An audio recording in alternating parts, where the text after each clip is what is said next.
So if you're like me, you always want your mobile menu to look a way that suits you.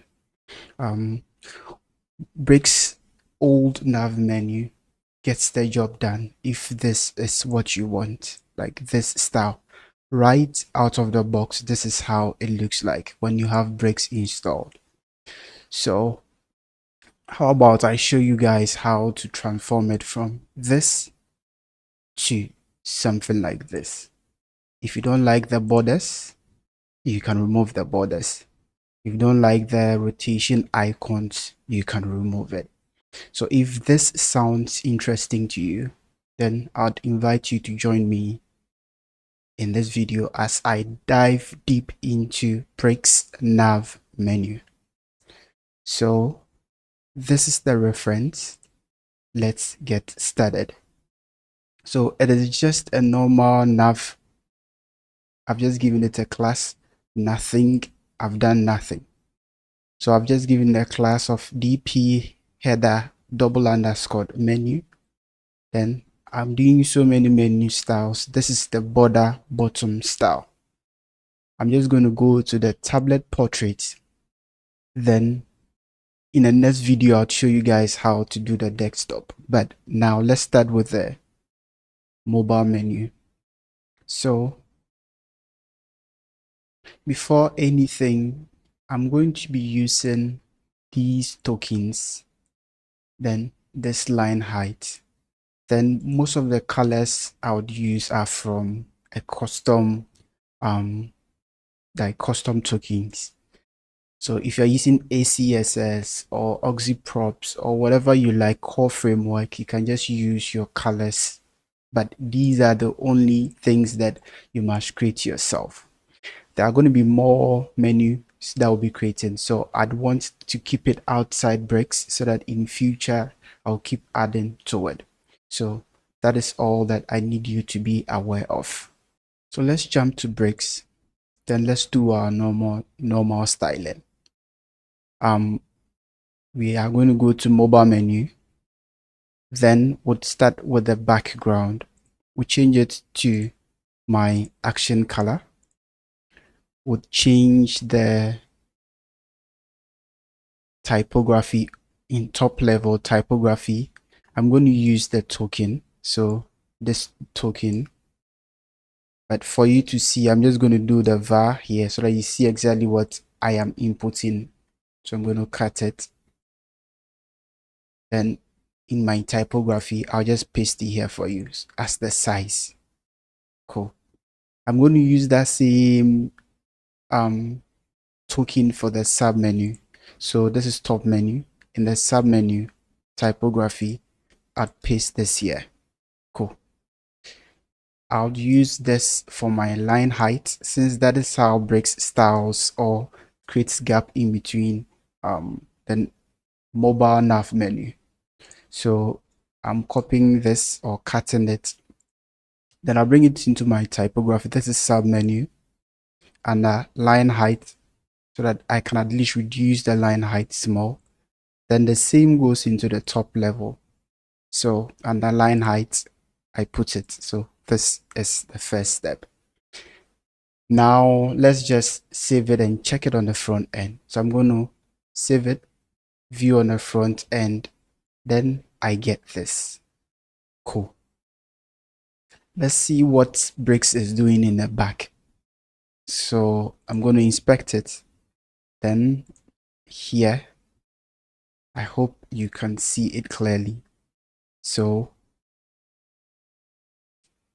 nav menu, Bricks mobile nav left.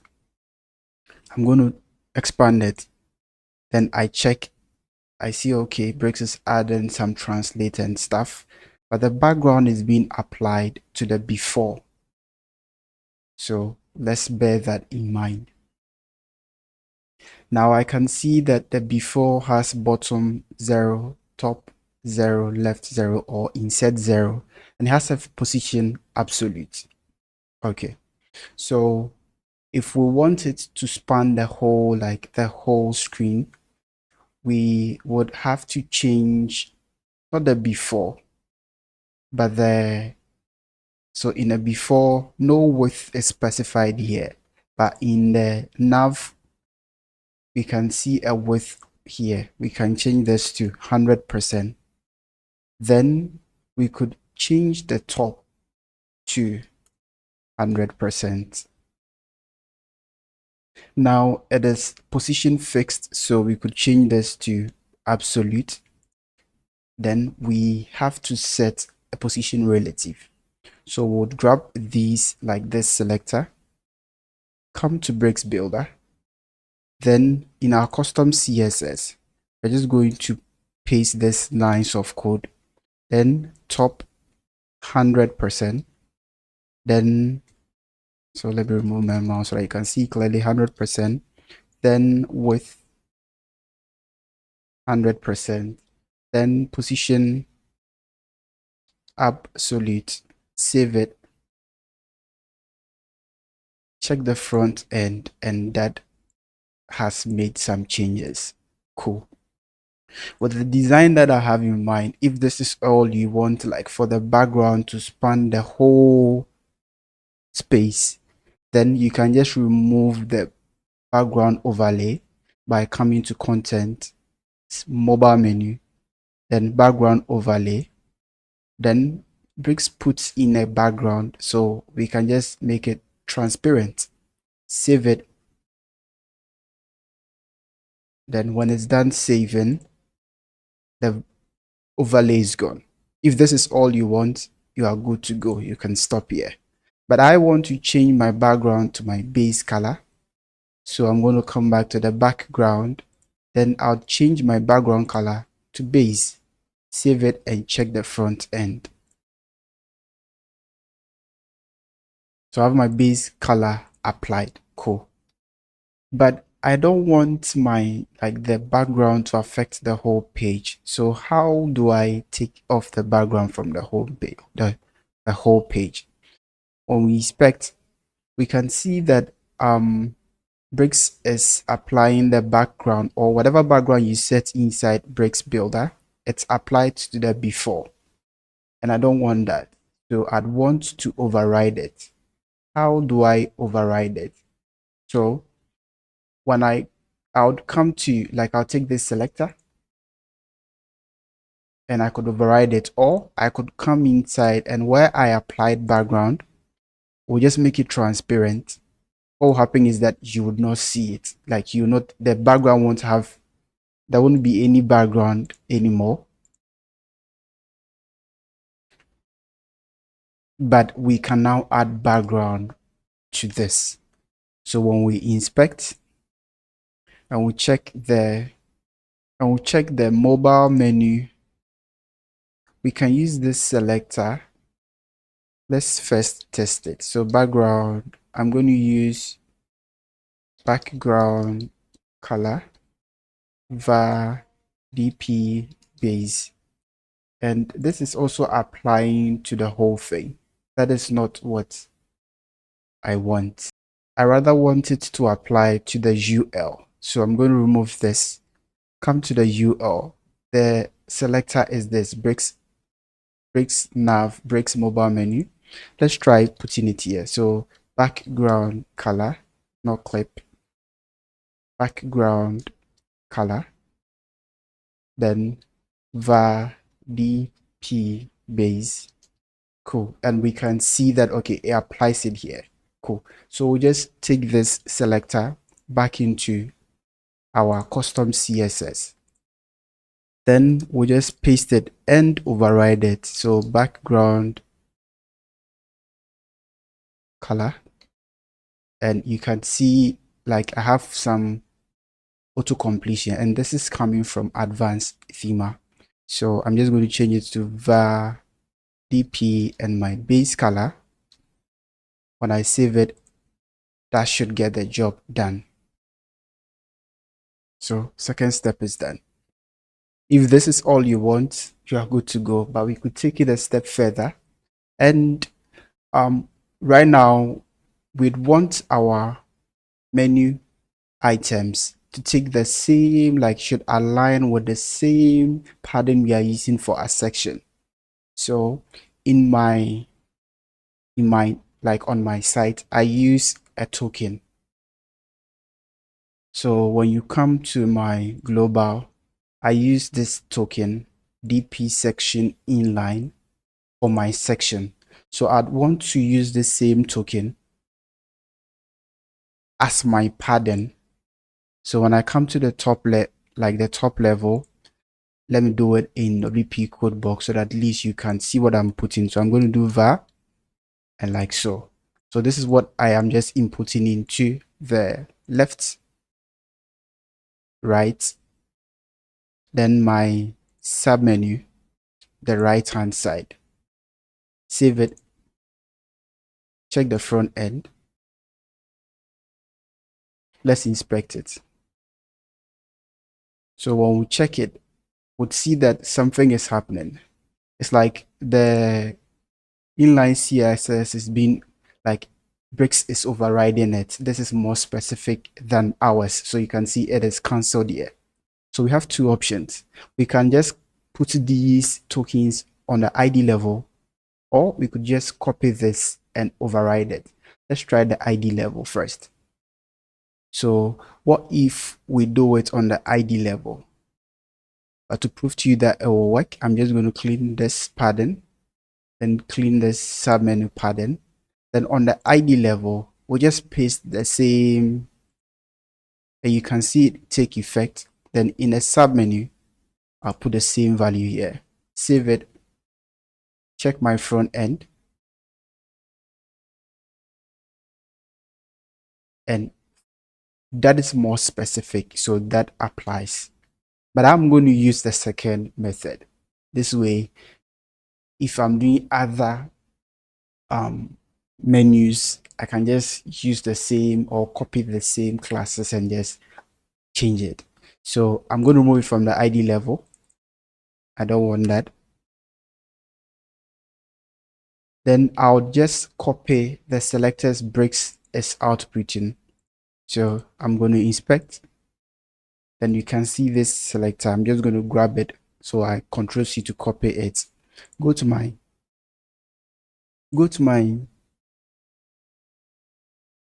custom CSS in my padding, 0 for the top and bottom. Then var DP, all this is coming from advanced thema. So DP section padding, I can use up and down inline. So instead of me starting with the var, I could have just done DP if I can type, or section, then use this to select it, and advanced thema would auto complete it for me. Let me save it and confirm whether this is applying. So when I inspect it, now I can see that it's being applied. Brix's own is being overwritten. Cool. If this is all you want, then you are good to go. But I want to, I want to rotate this buttons, and I want this to align here, not where it is now. Okay, so know where it is now. So with the second one, I can come to my mobile, then in my sub menu, not this.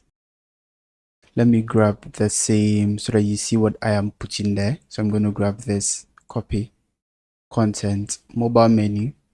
Then under my sub menu, I'll put this here. That would apply here.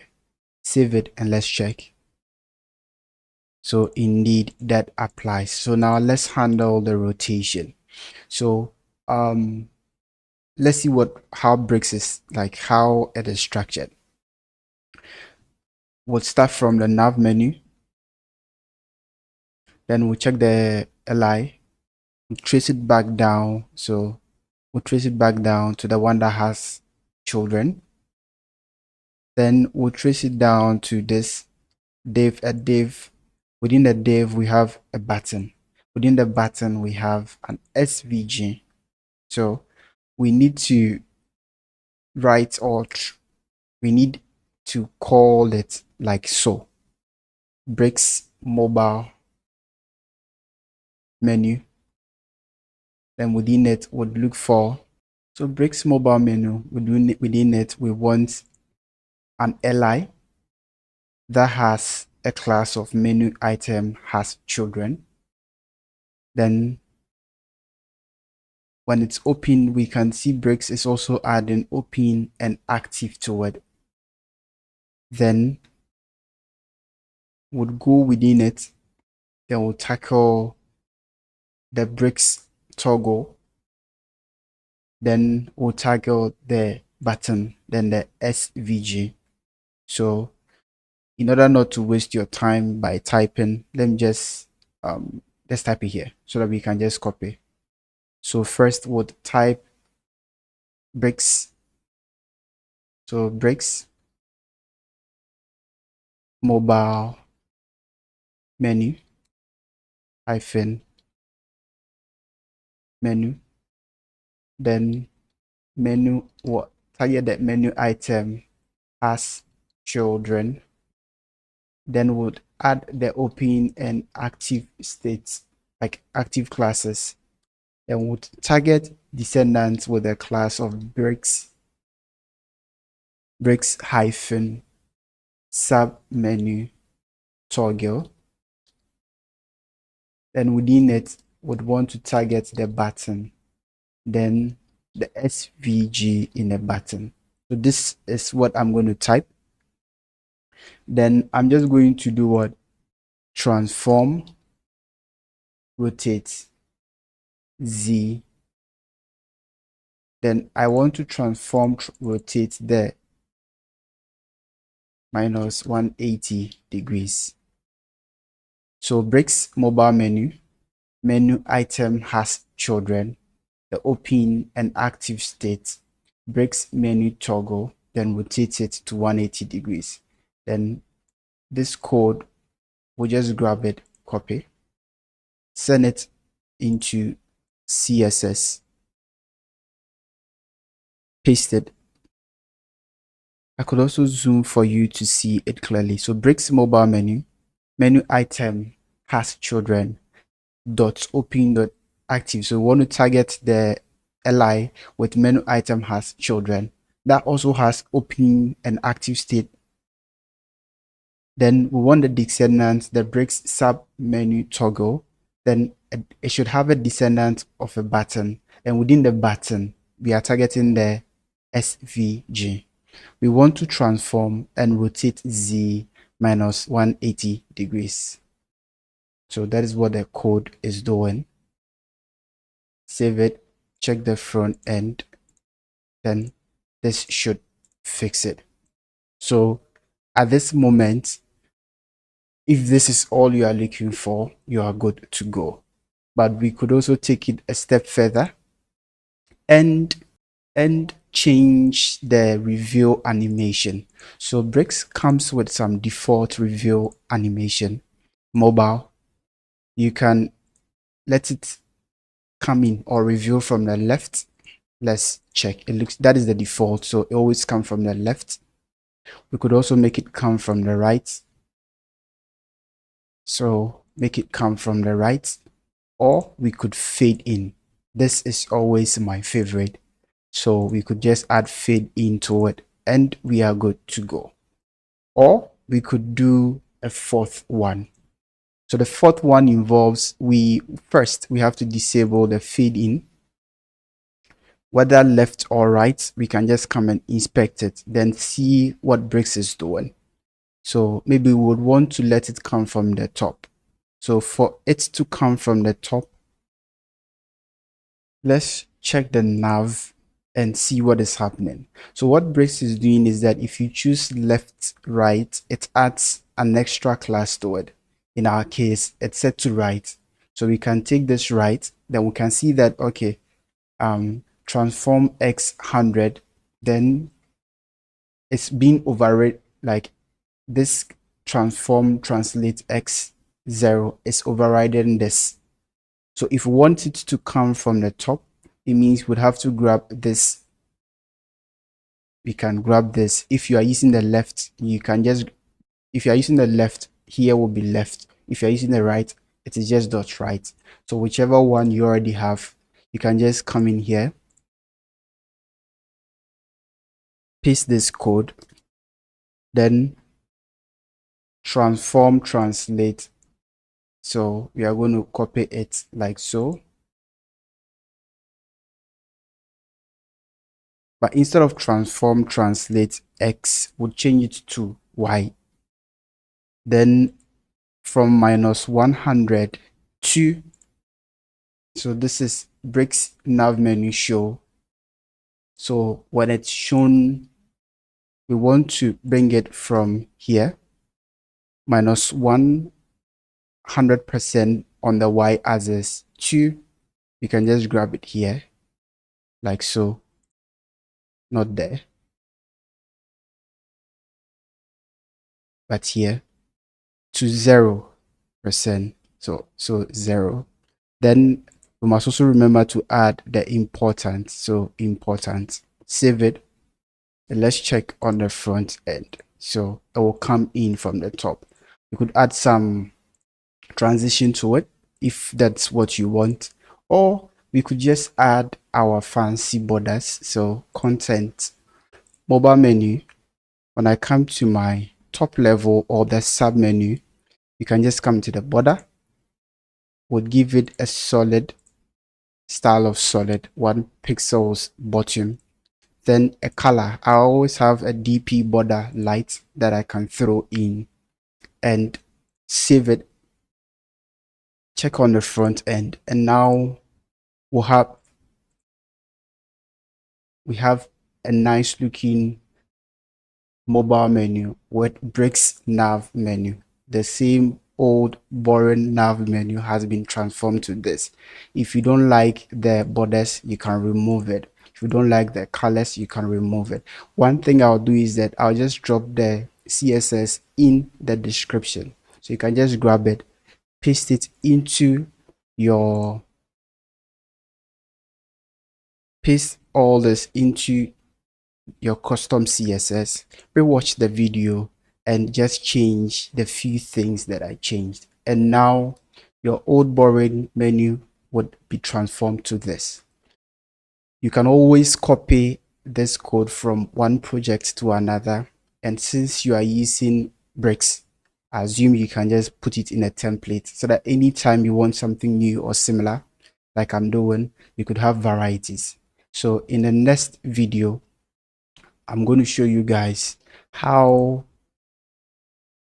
to transform, or if this sounds interesting, we could also transform this boring. So right now,